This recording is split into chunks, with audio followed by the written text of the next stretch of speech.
The old folks whispered about Cedar Street. They said it was a place of shadows and sorrow, a path where the living strayed and the dead lingered. Their warnings echoed in my ears, but tonight, fear was a distant whisper compared to the urgency that propelled me forward. I was late, desperately late. The autumn air was turning colder and my breath rose in ragged puffs before me. Each rustle of leaves in the nearby trees sounded like a whispered threat, but I pushed on.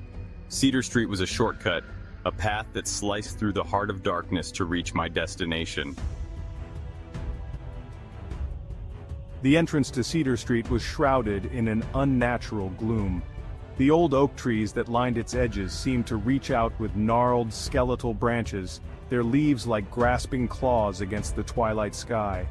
The streetlights, usually beacons against the encroaching night, were dark, their bulbs long since burnt out or stolen away.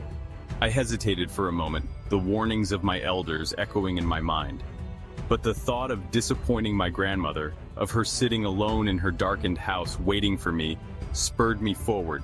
Taking a deep breath, I stepped onto the asphalt, the crunch of gravel beneath my shoes the only sound in the stillness. The darkness on Cedar Street was a living thing, a suffocating blanket that pressed in from all sides.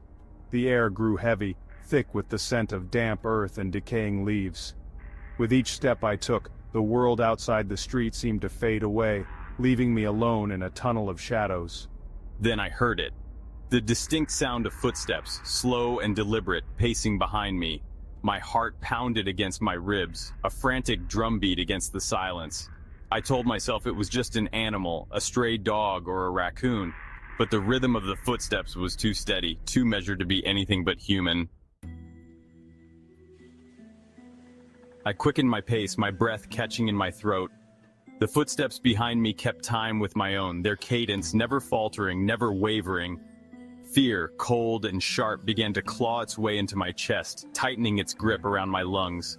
As if sensing Sam's growing terror, the whispers began. They were faint at first, carried on the chill autumn breeze like the rustling of leaves or the sigh of the wind. But as Sam strained to listen, the whispers grew louder, more insistent, swirling around him like a vortex of disembodied voices. Turn back. Turn back while you still can. But I pressed on, my grandmother's worried face a beacon in my mind. The whispers intensified, their tone shifting from warnings to something darker, more menacing. They seemed to come from everywhere and nowhere at once, a chorus of voices closing in around me.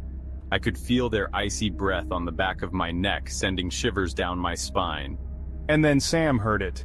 His name, whispered on the wind, spoken with a chilling familiarity that sent a jolt of pure terror through him. Sam. My legs felt like lead, my feet rooted to the spot. I couldn't go on. The whispers, the footsteps, the suffocating darkness, it was all too much. I had to see what lurked behind me, to face the source of my terror. With a surge of desperate courage, I whirled around, my heart pounding against my ribs like a wild thing trying to escape its cage. The street behind Sam was empty.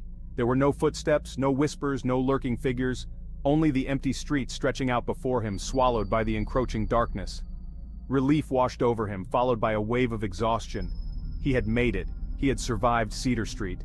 But as I turned to continue on my way, a chilling realization washed over me. My legs felt strangely weightless, my body insubstantial. Looking down, I saw my hands flickering in the moonlight, translucent, fading. The whispers started again, but this time, they were coming from Sam's own lips. Turn back. Turn back. While you still can.